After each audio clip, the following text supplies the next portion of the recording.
नमस्कार दोस्तों, आप लोगों के बहुत सारे क्वेश्चन आते हैं कि हमने ट्रेन का टिकट बुक किया है, चाहे आपने ऑनलाइन खुद से बुक किया हो या फिर आपने रेलवे काउंटर से कराया हो। आप देख सकते हो रेलवे काउंटर की टिकट इस प्रकार से होती है।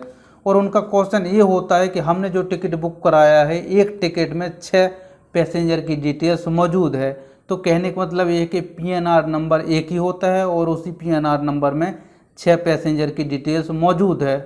और उनका सबसे बड़ा क्वेश्चन ये होता है कि ये जो पैसेंजर है 6 लोग, इसमें से 3 लोगों की सीट कंफर्म है और 3 लोगों की सीट अभी भी वो वेटिंग में है।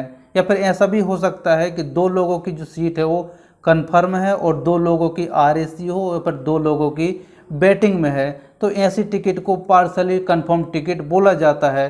पार्सली का मतलब होता है आंशिक रूप से, या फिर आप इसको आधा आधा भी बोल सकते हो, पर थोड़ा थोड़ा करके, क्योंकि ये जो टिकट है अभी भी पूरी तरीके से बैटिंग में नहीं है और ना ही पूरी तरीके से ये कंफर्म है। आधा आधा आप इसको मान के चल सकते हो। तो कुछ लोग इसको पार्सली कंफर्म टिकट या फिर पार्सली बैटिंग लिस्ट टिकट बोलते हैं। तो दोस्तों, जैसा कि आप लोगों को पहले से पता होगा कि जिन लोगों को टिकट RAC का मिलता है या फिर बैटिंग लिस्ट का मिलता है, उनको तुरंत से ही बर्थ नहीं मिलता है। बर्थ कब मिलता है? जब उनकी ट्रेन का चार्ट बन जाता है, और चार्ट बनता है 4 घंटे पहले, ट्रेन डिपार्चर से होने से पहले।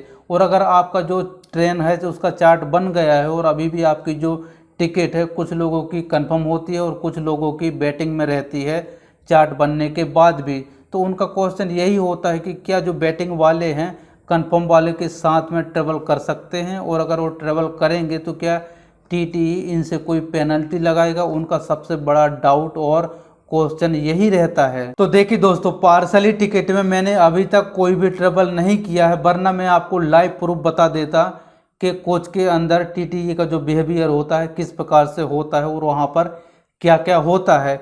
फिर भी मैं आपको कुछ जानकारी बता देता हूँ जो कि मैंने ऑफिशियली साइट से आर्टिकल पढ़ के और ट्विटर हैंडल से निकाला है, उसके आधार पर कि इसका रूल्स नियम क्या कहता है। तो IRCT कहता है कि पार्सली बैटिंग टिकट वाले भी ट्रेवल कर सकते हो। मतलब जिन लोगों की सीट पहले से कंफर्म है, आपस में आपको उस सीट में मैनेज करके जाना पड़ेगा। अगर TTE कहीं जुगाड़ कर देता है सीट का, तब तो आपकी बल्ले बल्ले, और अगर वो नहीं कर पाता है तब तो आपको आपस में ही मैनेज करके जाना पड़ेगा। आपको कोई भी अदर पेनल्टी वगैरह नहीं लगेगी, जो कि बहुत अच्छी बात है। तो फाइनली यहाँ पर कंफर्म हो गया कि अगर आपकी टिकट पार्सल ही है और कुछ लोगों की कंफर्म है, कुछ लोगों की चार्ट बनने के बाद ही बैटिंग में होती है, तो आप सभी लोग आपस में ट्रेवल कर सकते हो, जो कि मुझे बहुत ही अच्छा लगा है। और अब बात करते हैं टिकट कैंसिल की, और इस बात को खास करके ध्यान से सुन लेना, लोग यहीं पर गलती कर देते हैं। मान लीजिए आपके पास एक ही PNR नंबर है और एक ही PNR में 6 पैसेंजर की डिटेल्स है, उसमें से 3 की सीट कंफर्म है और 3 लोगों की सीट कंफर्म नहीं है, मतलब बैटिंग में है अभी भी चार्ट बनने के बाद भी। तो कुछ लोग क्या करते हैं कि जिन लोगों की सीट कंफर्म होती है उनको ट्रेवल करा देते हैं कि आप तो जाइए, आपकी जो सीट है वो कंफर्म हो चुकी है और हमारी तो अभी भी बैटिंग में है, जिसकी वजह से हम ट्रेवल नहीं करेंगे। ना तो ये लोग ट्रेवल करते हैं और ना ही अपनी टिकट को कैंसिल करते हैं, ये सोच के कि ऑनलाइन बैटिंग टिकट तो ऑटोमेटिक से कैंसिल हो जाती है और उसका जो रिफंड है 3 से 5 दिन में हमारे बैंक अकाउंट में क्रेडिट हो जाता है। तो मैं आपको बता देता हूँ, पार्सली बैटिंग टिकट ऑटोमेटिक से कैंसिल नहीं होती है, आपको आधा घंटा पहले तक कैंसिल कराना पड़ता है और कैंसिल कराने के बाद आपको TDR फाइल करनी पड़ती है। और वहाँ पर TDR फाइल करोगे तो आपको वहाँ पर एक ऑप्शन दिखाई देगा कि पार्सली बैटिंग पैसेंजर नॉट ट्रेवल, ये वाला ऑप्शन चूज़ करके आपको TDR फाइल कर देना है। इसके बाद से आप तो आगे की प्रोसेस जाना है कि आपका जो TDR आपने फाइल किया है वो एक्सेप्ट करती है या फिर रिजेक्ट करती है, और आपका जो रिफंड है कितने दिन के बाद आता है वो तो बात की बात है। लेकिन अगर पार्सली बैटिंग वाले आपस में मैनेज करके ट्रेवल नहीं करना चाहते, जहां तक तो मैं चाहता हूं कि उनको ट्रेवल कर लेना चाहिए, फिर भी अगर उनकी इच्छा है उनको नहीं करना है तो उनको तुरंत से ही अपनी टिकट को